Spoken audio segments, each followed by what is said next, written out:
Hello and welcome to the Movie Garage. We are on episode 35 now, and I'm going to do a review of Godzilla vs Kong for you. It has just been released this weekend in cinemas and on HBO Max or on Sky TV if you're in the UK like I am, and it is pay to view if you're going to watch it at home. Interesting. I kind of enjoyed it watching it at home. It's something that I definitely like to see at the pictures. Well, by the way, we're going to use the same format that we always do for the movie reviews. We're going to stay spoiler free for the first few minutes. Then I'll give you a bit of a warning, and then we'll get into some spoilers for the film. Interesting way of watching it. I really enjoyed it. Quite comfortable, sat at home with a glass of wine while watching two massive kaiju kick the living crap out of one another. It was quite good. Quite expensive. It's $15.99 to rent on Sky Cinema in the UK. I'm imagining it's about the equivalent price over in America on HBO Max. But this is the way that we're going, especially at the moment. I think this is going to be here to stay, to be honest, because apparently this movie has done really, really well. It's had more streams than the Snyder Cut, which people are billing as derogatory to the Snyder Cut, but it isn't at all, because obviously they're going to want to push this format as much as possible to make sure that it works, because they're going to make a hell of a lot more money out of this than they are with the Snyder Cut, which was free to view. Subscription free to view. If you already subscribed to HBO Max, then you didn't have to pay extra. Whereas this, if you subscribe to HBO Max, you do have to pay extra. Same with Sky.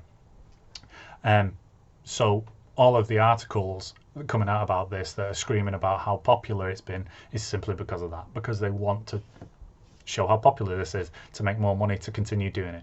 A lot of big movies coming out that way over the course of the year, so they're going to want to make as much as possible. It's about the same price as two standard cinema tickets over here in the UK, and it's worth doing. It's definitely something I'll be doing again. Our Sky bill is going to be a friggin' fortune. I think there's two movies I want to watch this way coming out this month, so we shall see. The lineup's looking like it's about one big release a month for the pay-per-view ones, and we'll see how it all pans out. Anyway, Godzilla vs Kong. So the biggest star in this movie, besides the two big monsters that kick the shit out of one another, is probably Millie Bobby Brown. Now, if you've seen Godzilla King of Monsters, which is the movie that was out previous to this follows on from that, and her character is the same character. She's amazing in that Godzilla King of Monsters. In this, she is completely wasted, which is such a shame, because like I said, she's an incredible actor. She's definitely the biggest name in this film, but there's nothing for her to do in this movie, and it's ridiculous. Like daft, to the point where you've seen on the advert that she's with the kid from Deadpool 2, and there are situations where they get into stuff, and the kid from Deadpool 2 and the other guy that they end up teaming up with are talking, and Millie Bobby Brown is just off in the background, just doing nothing, just like kicking her heels, just having a look at a door at one point, and just doing that, just completely out of it. It's like, well, what's the point?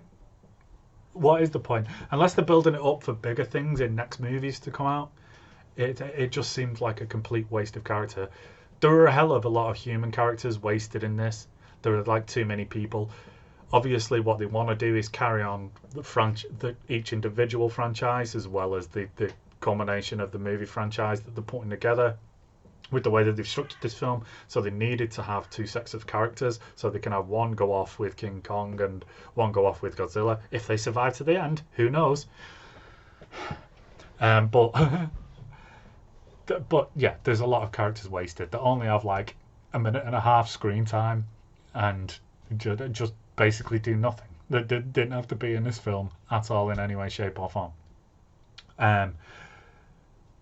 It's good. I really, really enjoyed it. But you're not really disappointed with the fights that happen, even though like there's only I think 3 of them in total where Godzilla and Kong fight one another.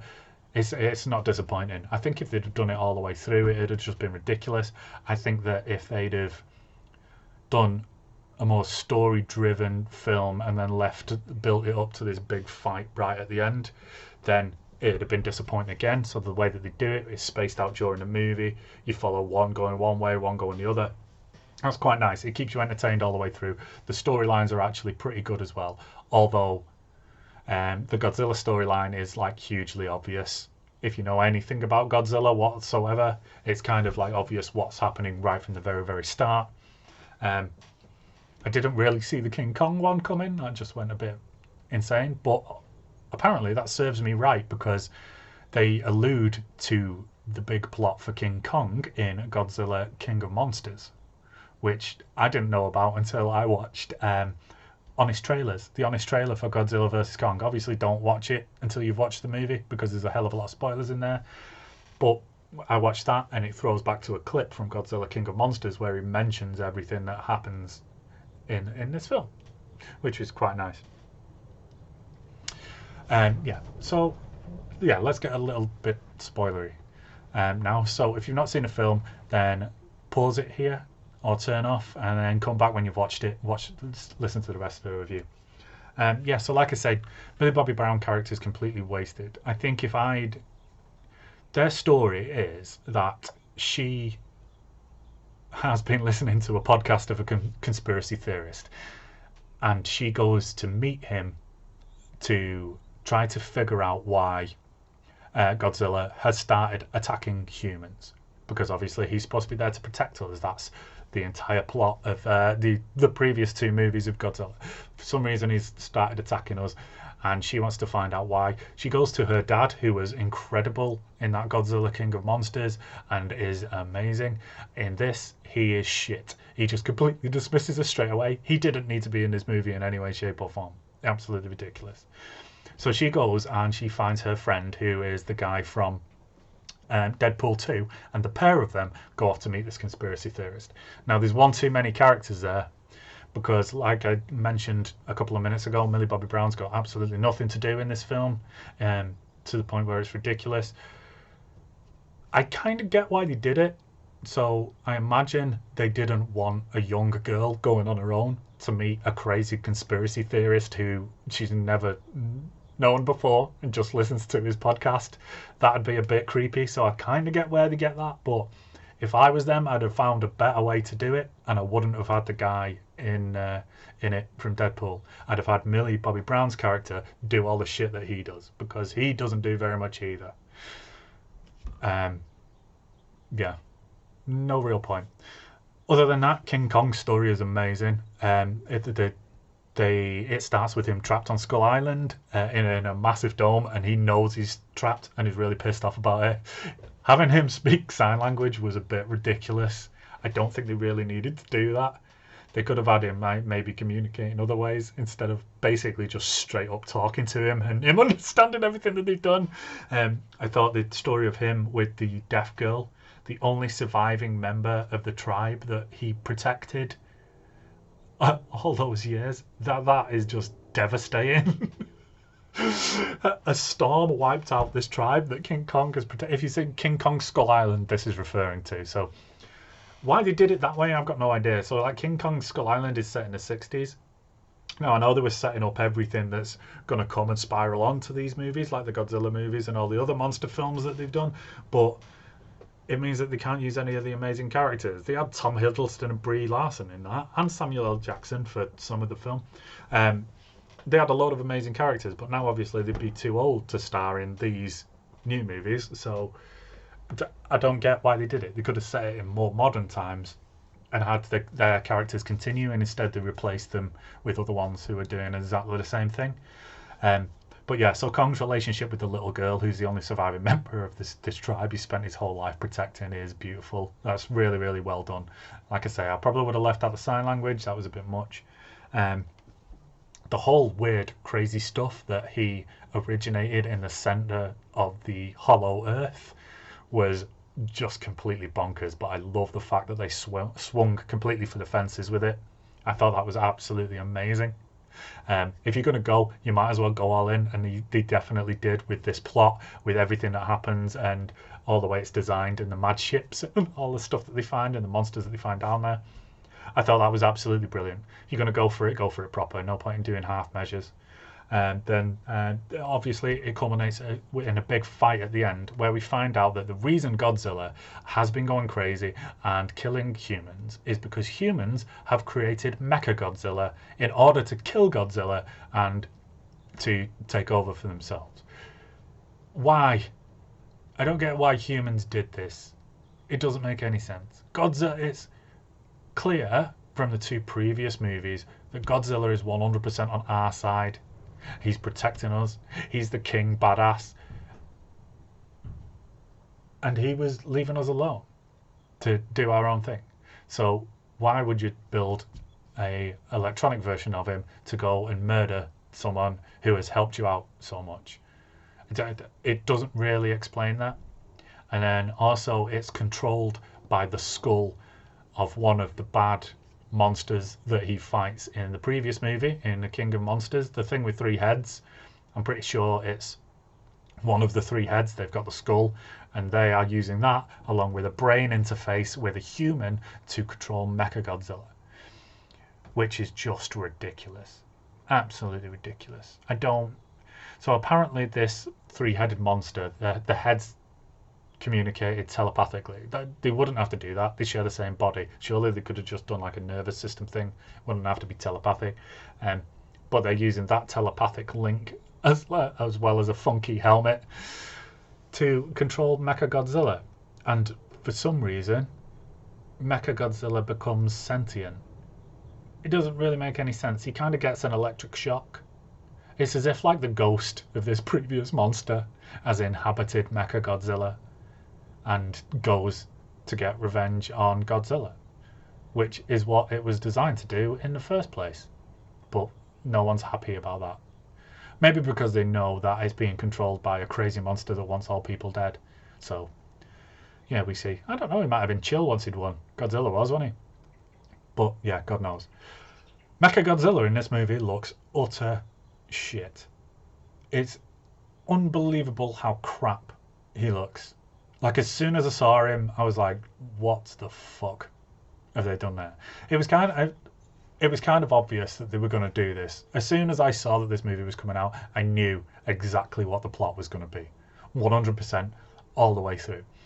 But I didn't expect him to look so crap, especially after the end of the Ready Player One movie, where Nolan Sorrento's the bad guy in that, and he gets a Mechagodzilla in that, and it looks perfect. That is exactly how you want Mechagodzilla to act, look, walk, crash, shoot, fight, everything. Absolutely friggin' perfect. And then they go and make like a skinny, anorexic, naked, half-finished version of it to do an actual Mechagodzilla in a Godzilla film. It just looked shit. Like, they should have done a Sonic on it. I think if they should have released some pictures of it beforehand, so the fans could have just gone nuts, and then they could have Sonic the Hedgehog it, where they go back and redesign the whole character and all that kind of shit. Because the fans weren't happy and they refused to watch it. That's what they should have done. Yeah, so other than that, and a bunch of wasted characters, too many humans, it's a really good film.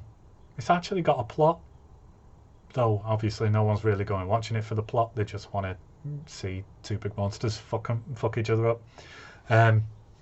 It's definitely worth a watch. Like I said, I will definitely be catching it in IMAX if it comes out. It's that massive a film. It'd be such a shame not to go to the cinemas to see it as well. So it looks like their plan has worked, and they will be getting lots of money off me, which is quite interesting, because I will probably end up doing the same with Mortal Kombat as well. If I get to see that in the pictures as well as watching it on my home screen, then they're going to get double bubble off me for that movie. And everything else. Like loads of other massive stuff, like Dune. That's another one that needs to be on a big screen. That's coming out on small screen as well. Matrix is definitely a cinema visit, man. Might just have to do that first, but then it's really, really cool that I can watch it at the cinema and then come home and watch it again. I love that. It is definitely what I'll be doing more than anything else. God, this shit's going to cost me a fucking fortune. But yeah, so Godzilla vs Kong, definitely worth a watch. I think I'd give it 3.5 out of 5. Yeah, decent film. So, we have been sent a request of a friend of mine called Louis. I've not spoken to Gary about this yet, actually, so I need to get onto him afterwards to do a review of a film. And yeah, it's a great idea, so we're going to do it. So thank you, Louis, for this. The next film that I'm going to watch this week and get a review up next week, hopefully it'll be with Gazzo as well, is Attack of the Killer Tomatoes. It's on Amazon Prime, so go away, watch that, and then tune in next week while we do a review of Attack of the Killer Tomatoes. If you've never heard of it or never watched it, I was gonna say it's exactly what it says on the tin, but I think that's one pun too far. I'll probably be doing that a lot with the review next week though, so yeah, tune in for that crap. So yeah, until then, thanks very much for watching, thanks very much for listening. Subscribe to us on YouTube if you want to watch the videos, or on SoundCloud or on iTunes for just the podcast. We're on Facebook, we're on Twitter, and we're on Instagram, all under The Movie Garage. So go and give us a like, go and give us a subscribe, drop some comments, tell us what you think. Till then, thanks very much, and I'll see you soon. Hello, welcome back to The Movie Garage, and it's good to be back filming again. I'm just going to get straight back into it. We're going to be doing a review of King Kong vs Godzilla, and straight in spoilers here. So for me, if you've gone into this and not knowing too much about King Kong or Godzilla, then you're going to think this is stupid, or it don't make sense. Well, I'm going into this just knowing enough. I've watched a couple of the films, so I know enough about both characters and the backgrounds about them. So, and it's still, don't get me wrong, it is still stupid. And I will point out the stupid bits in it. But you've got to go into this with a bit of an imagination, because at the end of the day, it's still Godzilla versus King Kong versus Godzilla, and you can't. It's going to be stupid and a bit daft and a bit silly, but for a bit of lightheartedness and a bit of fun, it's definitely worth a watch. I think visually, it looked stunning. It looked brilliant. Actually, it looked incredible. I think both characters looked great. I think when they went into when they found the new world where Kong's original home is from, looked amazing, absolutely brilliant. And the way that they did the switch in the gravity was it was so different. And I love when they do Kong in that situation in his natural home. I think visually it looks so much better. Because in Skull Island, I love watching all the stuff from Skull Island and they brought it into these new home where we've got all different types of monsters and creepy crawly kind of animals that are like huge animals, and it was good to see him showing that he is the king of his own world, when he got attacked by what it was like a flying snake cross bat kind of thing, and completely dominated two of the species that was on there straight away. That was really cool, really interesting. I think the whole film looks more futuristic than normal, because it's almost like it felt like if it's gone 30 years forward, and not what it seemed like the three years that they were saying in the film since the last sighting of any of the Titans. It felt so much more advanced, like the technology in the film and stuff, and maybe it's because it was a lot of it was based in Hong Kong. It's like some of the scenes where, streets that you naturally associate with them kind of areas, and they're so like advanced in technology, and it made it feel like that. But sometimes this is the downside to that, is it kind of made it feel like a video game. especially in some of the fights, like the main big fight scene. It sometimes felt like a bit of a video game, and people would, I think it's definitely the part where people would say it's a little bit stupid. It's getting a bit daft. But overall, I didn't mind that part. I think there was some great parts in there that was well played. The young girl played the deaf girl played such a good part, and it brought a bit of feeling back to King Kong with teaching them how to use sign language. Some very good moments there, and it was caught really well. I really loved the first battle with King Kong and Godzilla, where they were on the ships. I thought that was I enjoyed that more because it felt more real. Whereas when they were in the city, I think that's where it looks a bit ridiculous and a bit daft. And King Kong's got some ninja moves going on there, and whereas when they were battling in the ships, it felt like the movements was normal movements for a gorilla. So that was a bit daft, and the whole I thought it kind of went a whole Batman versus Superman, where it was they kind of became mates in the end to fight off the robotic Godzilla. It was like they both had the same mother's name, like they do on Batman vs Superman. It was a bit daft, a bit silly. It was like, yeah, okay, now we're mates.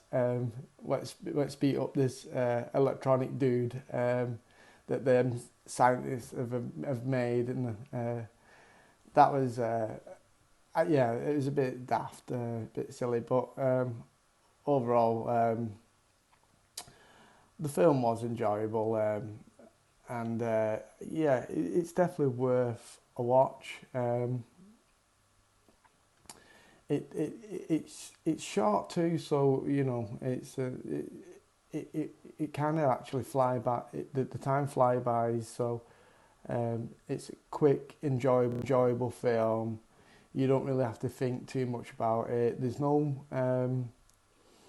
they don't dive deep into any background stories because it's all, it was what it says in the tin, King Kong versus Godzilla, and we had just a huge battle between both twice, and I think it was very fan-based film, and then I think a lot of fans will enjoy this film. And overall, I would probably give it a 3 out of 5. I like things with a bit more background, and to dive a little deeper. But it probably didn't need it doing this film, so I can't give it anything more than a 3 out of 5. So yeah, there you go. I'm back again. There's my review, and that's it. Ta.